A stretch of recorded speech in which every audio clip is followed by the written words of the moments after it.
Science Uncut, presented by the Volkswagen Foundation. If you want to realize such a project in the most important part, or in the heart of the German capital, it becomes completely different in the perception than if it's in the fringes of a city like Berlin, as it has been in Dahlem for a long time.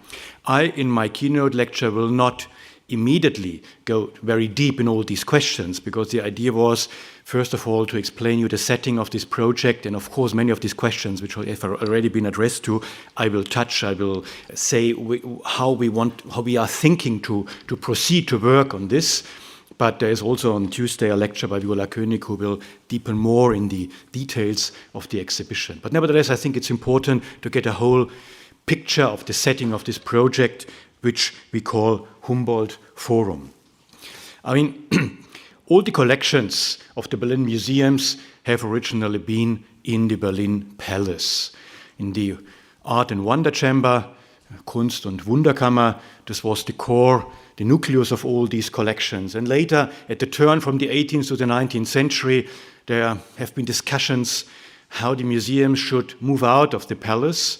The idea by Schinkel, Wilhelm von Humboldt, to create the first museum on the Museum Island, the old, so-called old museum, existed. And the idea was, which collection should go there? What is the idea of a universal collection? Even at that time, at the beginning of the 19th century, there was a discussion between both brothers von Humboldt, because Wilhelm also always thought that a universal museum should only contain collections of art and culture. Meanwhile, Alexander von Humboldt had a completely different idea what is a universal museum. He wanted to integrate also the collection of natural history.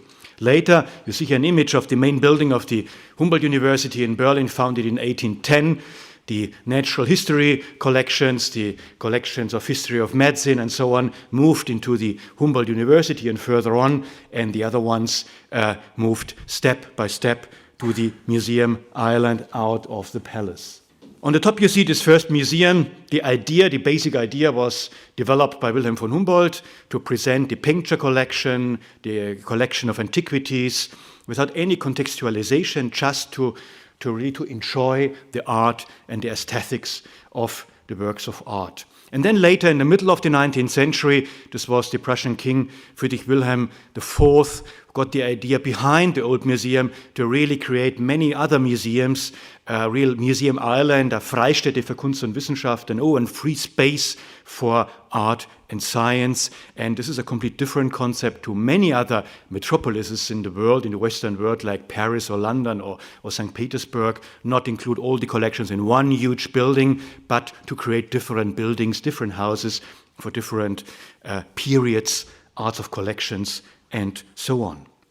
And the second museum, which was built after the new museum, is after the old museum, is the new museum by Stüler, opened in 1959. And this was a kind of very small, in this original conception of a small universal museum. Meanwhile, the old museum was a temple of art.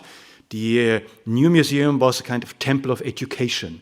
So there have been the prehistoric collection, there have been the plaster collection, there have been the remaining parts of the Kunstkammer collection, and also this was the first place of the ethnographic collection when it went out of the palace. And I think Alexander von Humboldt, who died the same year, would have loved that museum, this idea really to walk around and to see different aspects of the development of art and culture of man.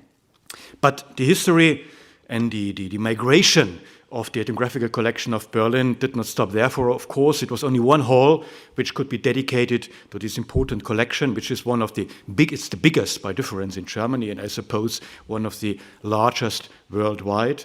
Then in the late 19th century, there was near Martin-Gropiusbau, there is now a parking place, there was the first real Völkerkundemuseum established, and you can see it here, which contained then all these collections gathered until then. And together in a concept, you see in the picture to the left, you see this Völkerkundemuseum, the ethnographical museum, and behind you can guess a small corner, you can see the Martin-Gropiusbau, which contained the collection of applied arts, the archaeological collections, and so on. So this collection here also was combined with other museums, as well as in the Museum Island, also in this place, to see it in a context with other collections. Then you know that, of course, after the Second World War, they moved to Dahlem, to the south, to the very southwest of Berlin. It's important because the first step towards Dahlem was already done in the turn from the 19th to the 20th century. Wilhelm von Bode had the idea that to establish museums for other arts. The first was the Museum of Islamic Art. This he still could establish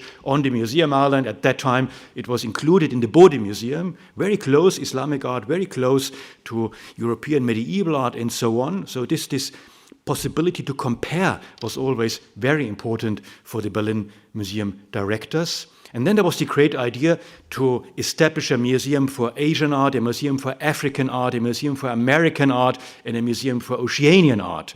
They really wanted to establish in this part of Berlin, which was called the Prussian Oxford, because Kaiser Wilhelm Institutes have been founded there, a kind of region area of culture, of science, of education. And, they only could realize one, which was the Bruno Paul Bau, which was finalized and finished in the early 20s. You can see it on the top to the left. And then after the Second World War, with a completely different situation in Berlin, all the West Berlin collections moved there. Not these 4 world museums or of museums of art of the world, but all the collection went there. And this is very important because the Ethnographical Museum, you have the 2 images on the bottom. This Ethnographical Museum have been part of a West Berlin Universal Museum. There was the West Berlin part of the collection of Islamic art, of the culture collection, of the painting collection, Old Masters. Even in the early 70s, Nefertiti and the archaeological collection have been there before they moved to Charlottenburg. It was really, when we met, we forgot that, but at that time it was really a very nice universal museum where you could walk from one part to the other and compare cultures and really try to understand the world. And when this was broken up, when step by step this collection after the Berlin and the German unification moved toward the center on the Museum Island, Islamic art, to the Kulturforum, the painting collections, Old Masters and so on, this universal museum was broken up. And I think this is one of the main reasons why now we have not so many visitors in the Ethnographical Museum in Dahlem. It's not because people are not interested. We have wonderful numbers of visitors in Cape Renly and in other places. So the people are interested. The visitors want to see world cultures, but this is one of the reasons, not because it's difficultly accessible, because it's quite well reachable, but nevertheless, the topography within Berlin completely changed, but also the setting of the museum quarters changed. And this is so important. One always have to consider collections and museums in the whole setting, in the whole topography, not only in the topographical sense, but also in the institutional sense of collections, building, and institutions around. So let's go back to the city center of Berlin. Just very short words on the Museum Island because it's important in order to understand the setting of the Humboldt-Forum. You know that the Museum Island, there's a large process ongoing already 20 years and still another 15 to 20 years. The Master Plan Museum Island, restoring the museums, which is a very difficult issue, building new ones like the James Simon Gallery, the new entrance building, and so on and so on. And this will be the image then within another perhaps, 15 or 20 years when everything will be finished. The new museum, which has not anymore, of course, the same collections as in the 1859 when it was opened, as I explained. It's now the Egyptian Museum and the Museum of Pre- and Proto-History. But what David Chipperfield did is really a masterpiece, but I suppose most of you know that. Then what is now ongoing is the James Simon Gallery, the new entrance building. And this is important, not only for a central guidance of visitors, it's important because it has other facilities, not only museum shops, cafes, and so on. It has, especially in the bottom part, it has a lecture hall, as big as this one almost. Then it has also space for temporary exhibitions. This is important because we need also on the Museum Island possibilities to bring new topics. And of course, the museums on the island are completely filled up with presenting the permanent collections. Of course, there are also changes from time to time in these museums, but also this is very important to bring temporary exhibitions to the Museum Island. The Pergamon Museum, of course, is a long-lasting project. It's ongoing for 2 years. It takes at least another 11 to 12 years. It's the most complicated project in the Museum Ireland.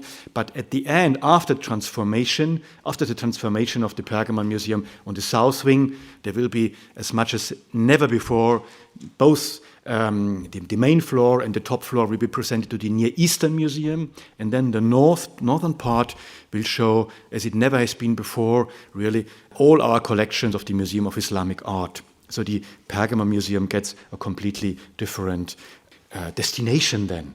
And then when all the museums are finished, they will be connected, they will get underground connections, the so-called archäologische Promenade.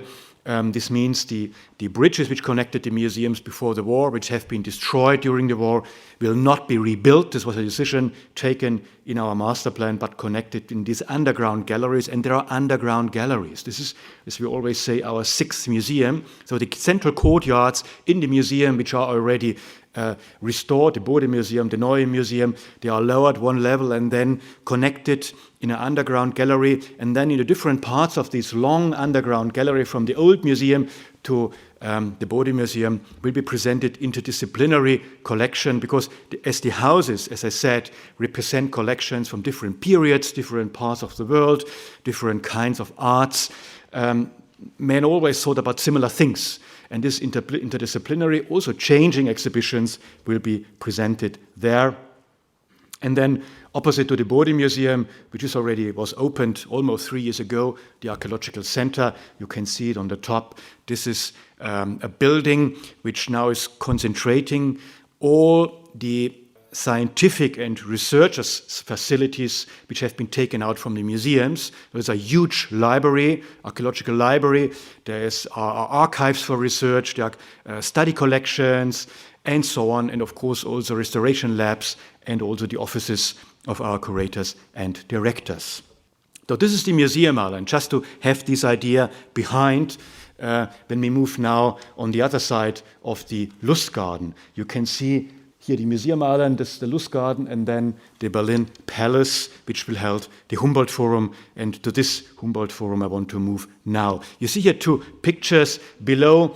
The black and white was a photo taken from the stairs of the old museum towards the palace. The other one is a photo montage, as it will be in a few years again. And these drawings on the left are quite interesting, because even Friedrich Wilhelm IV, the Prussian king, middle 19th century, as well as his architect Stüler, thought already about doing constructions in connecting the palace with the museums, because the palace, frankly speaking, was not really loved by the Prussian kings. They did not spend much time there. Frederick the Great hated the palace. He spent not more than 2 or 3 days there. They have been in Potsdam and all around. So in the palace, it was more than a guest house of the Prussian kings, frankly speaking, and also holding the collections. Of course, in the 19th century, Friedrich Wilhelm IV, he spent some more time, but nevertheless, it was not really loved by the Prussian kings. So this idea of connecting and seeing in a context both parts of the Lustgarten is quite an old idea, but of course these plans never have been realized. You see the palace before its destruction.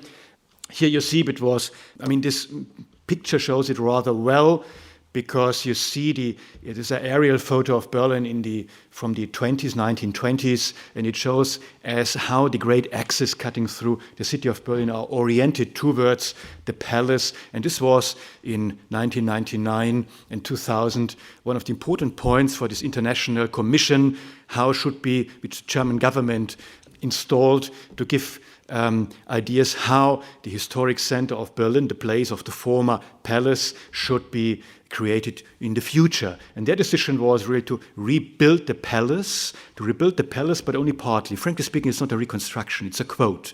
The outer facades have to be reconstructed in its Baroque way, but inside it's modern contemporary architecture, so it's more a quote than a real reconstruction, and to close this urbanistic gap in the center of Berlin. But then, and this is the question, because you mentioned it, Dr. Krull, in your introductory words, it was clear a decision. I think it was a basic reason that all parties at that time who took the decision then in 2002 and again in 2003, all parties, it was an overwhelming majority not to use this building if it has to be reconstructed, even as a quote, not to use it for our art and our cultures. Painting, you know that discussions to bring the old masters, the Museum of Applied Arts, and so on and so on. Collections which are related to us, to our culture, to our cultural development. This was definitely not wanted. It should become, and this was the idea which at that time was, I don't know who was really the inventor, but my predecessor, Klaus-Dieter Lehmann, of course, promoted it together with Peter Klaus Schuster, the then general director of the Berlin Museum. They promoted it then in the right way. It should be used really to bring the Dahlem collections back, to bring it again into where they have been, their place of origin, and to bring it in a dialogue with the Museum Ireland, and to use not only the reconstructed palace as a museum, but to use it as a place for dialogue of world cultures. What that mean or can mean, I want to explain in a few words, but here you can see it became already reality. It was not this decision of the German parliament, so this photo was taken on the 12th of June, when there was the topping ceremony of the palace, so it's going rather quick and rather in time. And before, of course, there are remains of the palace. So there have been done excavation by us.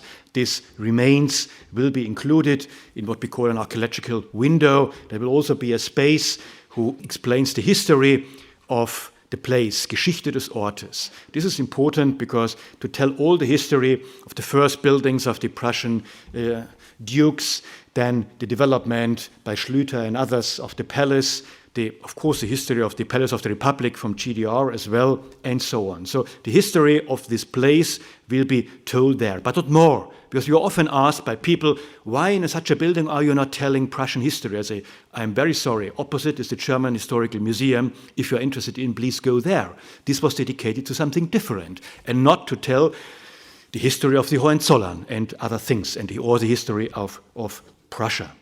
Here you have a cut through. I think there was one element from the architecture by Stella which was really a genius invention, because this wing which was separating the two parts of the palace, he split it in two, and this is very important for the urbanistic integration of this building, because this space will always be open, as well as the Schlüter courtyard, which will not be covered. This will always be open during, 24 hours a day. And what is interesting, recently I saw that when you look in this direction, this X directly ends up with the old museum, the colonnades, and this X directly ends up with the colonnades of the old National Gallery. This is what they meant 15 years ago when they said to reconstruct or to fill this urbanistic gap, and I think this is rather convincing.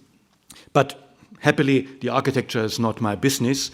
And you see here, and we who are working with that, we are not calling it the Schloss. We are talking about the Humboldt-Forum. I think this is the important thing. The other is done. The other thing is done. And I found it done when I entered this position. But it's important to call it after both Humboldts, because both stand for the equivalence of world culture, for a cosmopolitan view on world cultures. And there's a saying Alexander von Humboldt once he wrote down in his diaries, which we acquired a few years ago, the American traveling diaries. He said, referring to natural people on the Orinoco River, he said, and it's also important to know everything about them and to research them. Because if we want to understand the world as a whole, we have to consider everybody and everything. And this is a little bit what this meant when bringing these collections back to the city center of Berlin. But the world is not only the Humboldt-Forum. The world is the Humboldt-Forum and, of course, the Museum Island, all collections as well. And Wilhelm of Humboldt, of course, he was a researcher. He did not travel as much as his brother, but he was a quite innovative researcher for Southeast Asian languages and Pacific languages, and there are still done by the Humboldt University research projects which have been started by Wilhelm von Humboldt. So this is the reason about the naming. You can see when you enter, these are some renderings, but do not forget, this is all is work in progress. So these will not be the definite ones. There are many things still to discuss and perhaps to decide another way, but you get a general idea, and this is the important. So when you enter through the main gate under the dome, then you get into the central courtyard, central visitor guidings. This is important to immediately, quickly get informed what you can find where, what is going on there. This is important. And then there are other facilities. These are spaces for temporary exhibitions. Here there is a space for, you can use like a cinema or for a theater or whatever, multifunctional space. This is an auditorium. There are translator cabins like here, so there can be conferences and many other things. Here we plan a small cinema because film is rather important, I think. So in this ground floor, there are many facilities for really developing an attractive program. And this is what by the Gründungsintendanz have to be developed now in the coming years. Really a concept always existed, but a program.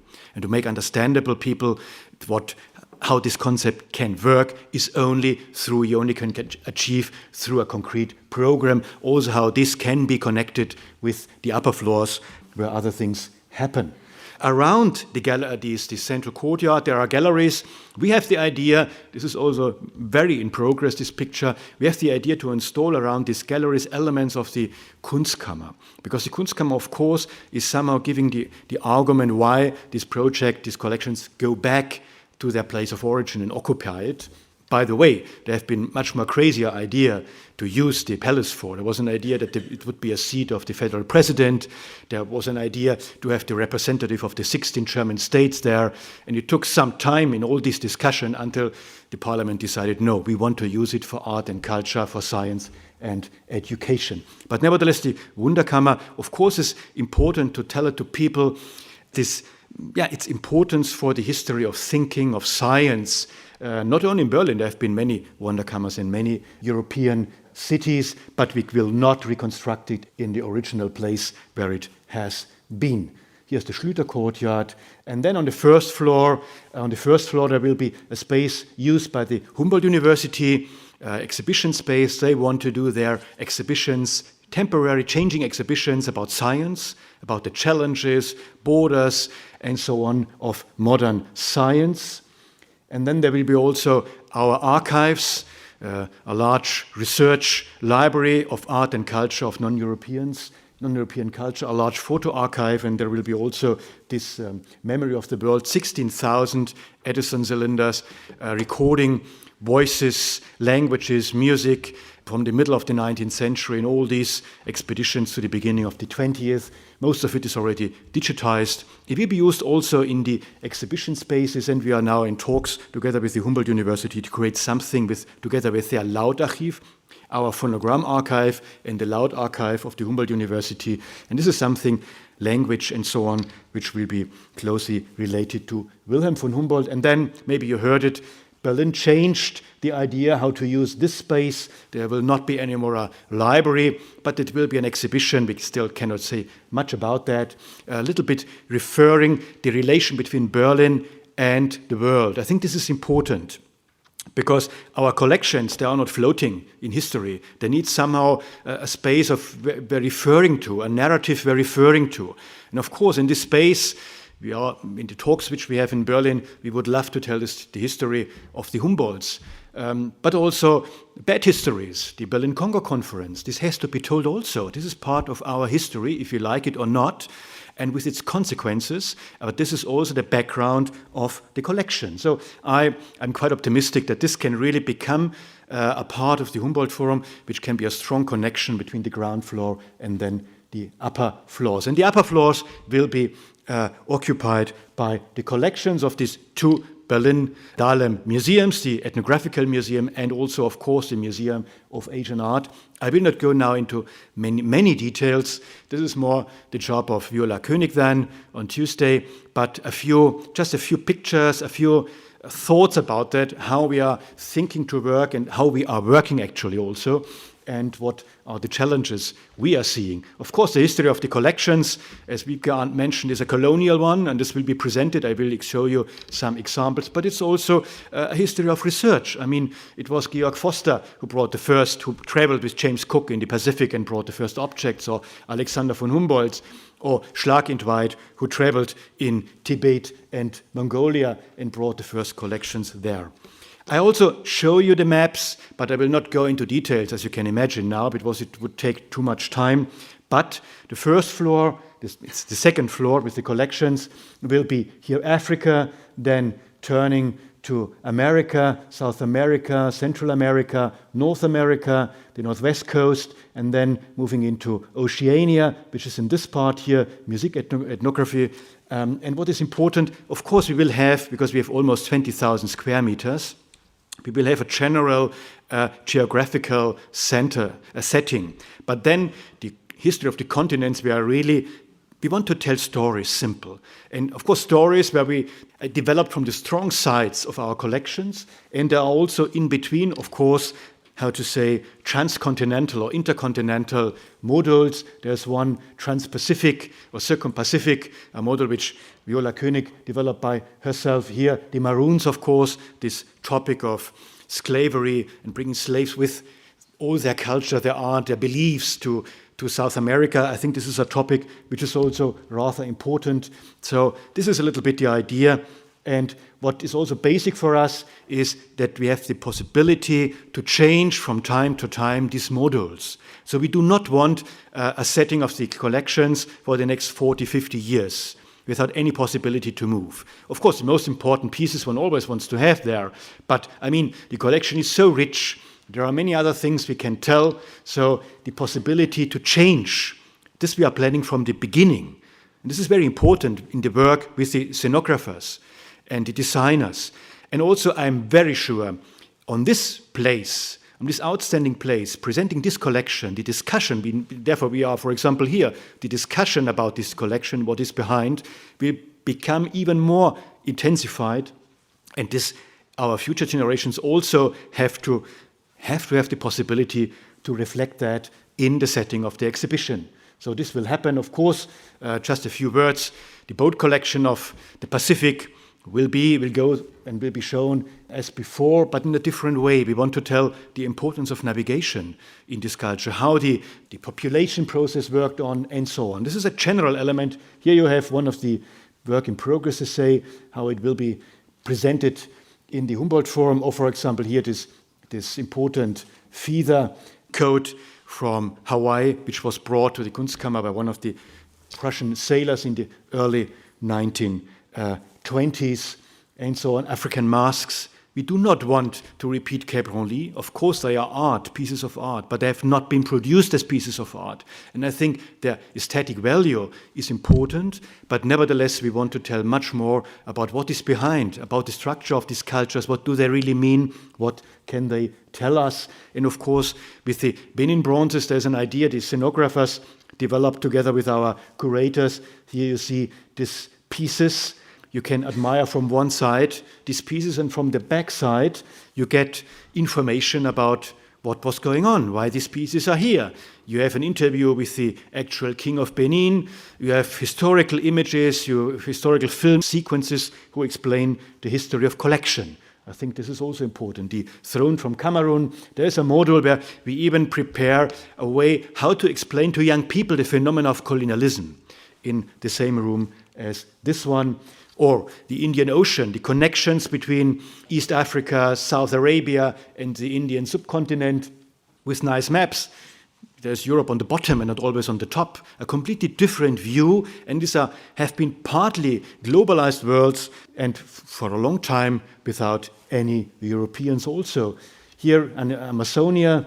And what is very important, and not only referring to Alaska and the Northwest Coast, where our colleagues, especially Viola König, has many connections, and from there, different groups of UPIC and other are continuously in Berlin, this working together with people of the countries of origin, First Nations, or however you may call them, even artists from there, scientists from there, for us is very important.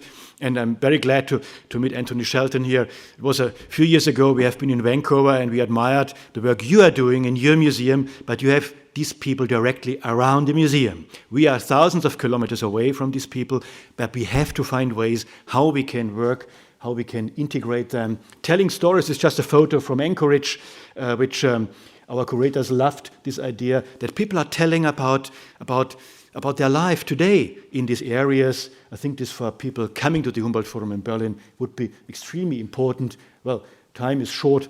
Development of writing, of communication in Mesoamerica, icons, system of icons, like our very similar to our smileys or whatever. I think these are phenomena which are, and many others also, migration, climate change with its consequences, which in human history are continuously repeating. And I think it's very important to build bridges also to the present, that the people from today, when they go in the museum, also understand why this is important. And then the third floor, this will be dedicated to Asia.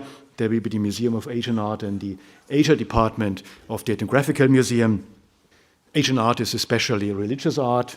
You see here from the Silk Road, the Turfan expeditions. We have there for several years, together with the institutes in Urumqi and in Beijing, a nice cooperation. Of course, we know the history of that.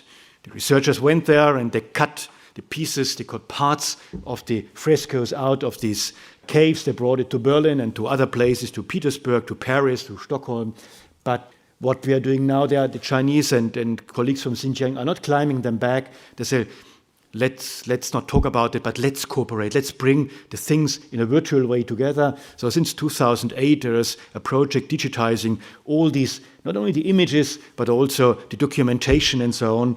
And I think this is a very fruitful way of cooperation. There will be presented, again, work in progress, under the dome, in the central, most impressive room. We want to reconstruct in a way the situation of the caves so that visitors can see the paintings in their original setting.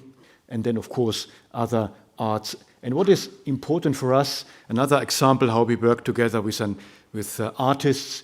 Here the director of the Museum of Asian Art, Klaus Rüthenbeck, and Wang Shu, one of the most reputed artists and architects in China. We handed him over one of the largest halls on the third floor, almost 8 meters high, to present art from the Chinese court from 18th, especially 18th century. And when he came a few weeks ago, he was in Berlin. We went together in this hall, and he was really overwhelmed and said, well, these are exactly the dimensions of the central hall of a Chinese imperial palace. And he immediately developed ideas how he wants to present these collections there. And I think this will be quite interesting. So this is also how we work together with people from the countries of origin. And also there's a question and in many also symposium workshops we did, they question art and context. You have the Museum of Asian Art, and their lobby is very hard fighting. Well, they are getting smaller and smaller, this lobby, that putting objects, even pieces of art, in a context is devil's work. So art, nobody has to explain art. Art has to have its impact by itself. And nothing like the ethnographical museums, which only are understandable when you bring them in a context. I mean, on this floor, you will not anymore see the differences between the Ethnographical Museum and the Museum of Asian Art. They are really interfering.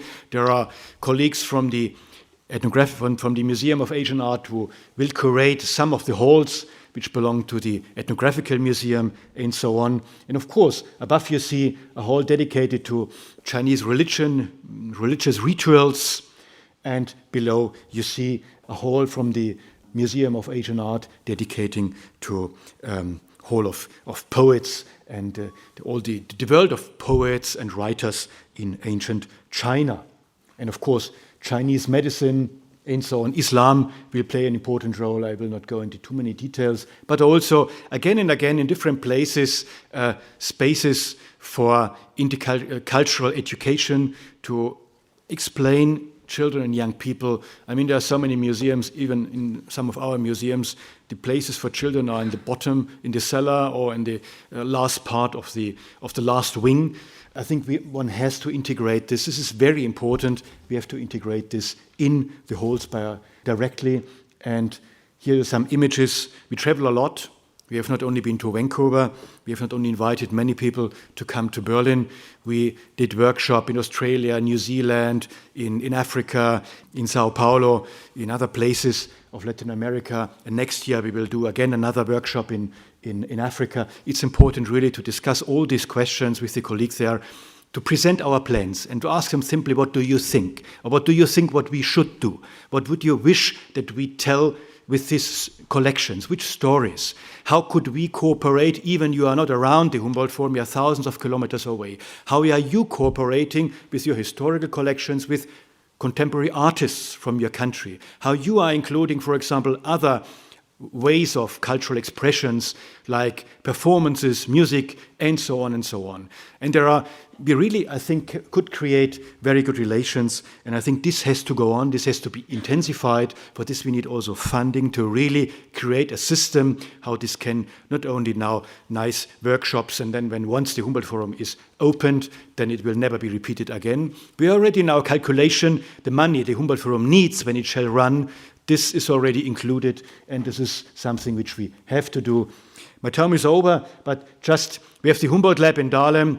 What is important is that during the process of work of the curators with the designers and scenographers, of course, there are always ideas what could be done different, but it's not so easy when you not really can try it, how to do it.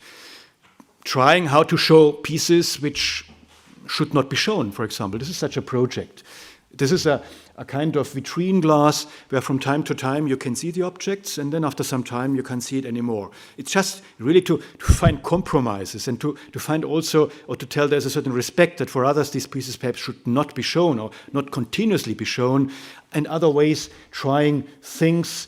We have a project together with the Indigenous University on the Orinoco in Venezuela. We are creating together with them now an internet platform which will be usable then in the Humboldt-Forum, where visitors can directly get into contact with them, and many, many other projects, and cooperation with artists and so on. And what is interesting, this is a map of the second floor, and in this map you can see all these projects where the experiences which we got from these from these dozens of small projects for the designing process was remirrored into this process. That means the ideas for the projects come from the work on the new presentation of the collections. Then we do it. Then, of course, there is an evaluation. And then the experiences have to find some way back in the way of designing. And this just shows you that is quite an intensive impact which these projects have. So the last image, my time is over.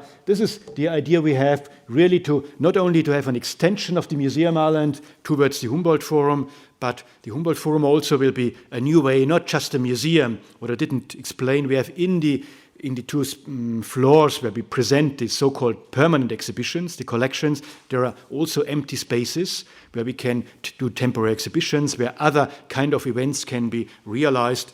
Then in connection with what will happen in the ground floor, in the so-called agora, the terminus agora we are not using anymore. I find it quite ridiculous, an agora in a forum. I mean, the one is Greek, the other is Latin. The whole Humboldt-Forum should be an agora or a forum. I mean, not only a museum, try to find ways how these things also in the vertical sense could be connected and brought together.